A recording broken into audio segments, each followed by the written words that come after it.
సంచలనంగా ధర్మస్థల దేవభూమిలో ఓ తల్లి ఆవేదన. నమస్తే, ఆంధ్రప్రభకి స్వాగతం. నేను ప్రియా కౌశిక్.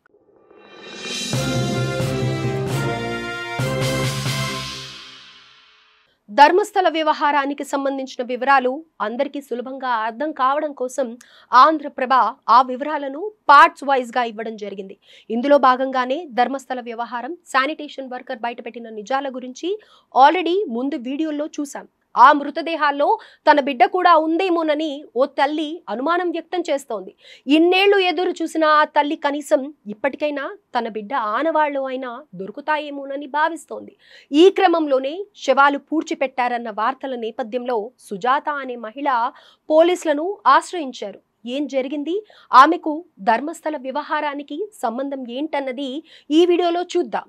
అవును, ధర్మస్థల దారుణాలు, ఆకృత్యాలు ఎండ్ కాలేదు. అసలు విషయాలు ఇప్పుడిప్పుడే వెలుగులోకి వస్తున్నాయి. ఓవైపు ధర్మస్థల వ్యవహారంపై దర్యాప్తు మొదలైన టైంలోనే సుజాత అనే మహిళ మంగళూరు పోలీసులకు ఓ కంప్లైంట్ ఇవ్వడంతో అందరూ షాక్కు గురవుతున్నారు. సుజాత కూతురు Ananya Bhat MBBS first year student. 2003 సంవత్సరంలో ధర్మస్థలకు కాలేజ్ ట్రిప్కు వచ్చిన అనన్య మళ్ళీ తిరిగి ఇంటికి వెళ్ళలేదు. దీంతో ఆమె పోలీసులను ఆశ్రయించింది. తన బిడ్డ కనిపించడం లేదని చెప్పింది. కానీ ఎవరూ పట్టించుకున్న పాపాన పోలేదట. పోలీసులు కనీసం కేసు నమోదు చేసుకోకపోగా తన కూతురు పారిపోయి ఉంటుందని మాట్లాడారట.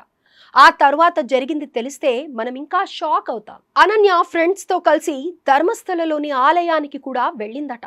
అక్కడకు వెళ్ళిన తర్వాతే కనిపించకుండా పోయింది. ఆ తర్వాత సుజాత తన బిడ్డను వెతుకుతూ ధర్మస్థలలోని ఆలయానికి వెళ్ళిందట. తనకు సాయం చేయమని, తన బిడ్డను వెతకాలని అక్కడి ఆలయ పెద్దలైన ధర్మాధికారి ఆయన సోదరుని అడిగిందట. అనన్య గురించి వెతకడం అంతటితో ఆపేయాలని బెదిరిస్తూ ఆలయంలో ఉన్న 4 సిబ్బంది తనను కుర్చీలో కూర్చోబెట్టి చేతులు కాళ్ళు కట్టేశారట. తమ మాట కాదని వెతికినా, కంప్లైంట్స్ ఇచ్చినా పరిస్థితులు దారుణంగా ఉంటాయని హెచ్చరించారట. ఆ మరుసటి రోజు తనపై దాడి కూడా చేశారని సుజాత ఓ ఛానల్కు ఇచ్చిన ఇంటర్వ్యూలో వాపోయారు. ఆ టైంలో వాళ్ళు చేసిన దాడిలో సుజాత తలకు గాయం కాగా 8 కుట్లు కూడా పడ్డాయని, 3 రోజుల పాటు కోమాలో ఉన్నానని ఆవేదన వ్యక్తం చేశారు. ఇంత జరిగినప్పుడు పోలీసులు పట్టించుకోలేదని ఆమె ఆరోపించారు. దీంతో ఏం చెయ్యాలో తెలియని ఆ తల్లి మౌనంగా ఉండిపోయింది. తన కూతురికి ఏమైందో తెలియక ఇన్నాళ్లుగా కన్నీరు మున్నీరు అవుతూనే ఉంది.